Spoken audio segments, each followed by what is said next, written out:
G'day, Adrian the Bee Farmer here with Ecrotek Beekeeping Supplies. Just doing an inspection on a Propolis mat that we put on just before going into winter. We just want to check the progress of that.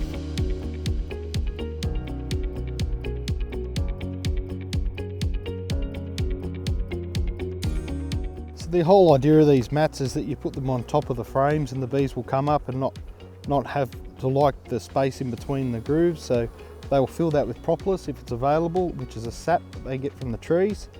And it's also very good for medicinal purposes and things like that. So these bees here have actually put quite a lot of wax in around here. But if you have a look around the edges here, we do have a fair little amount of propolis.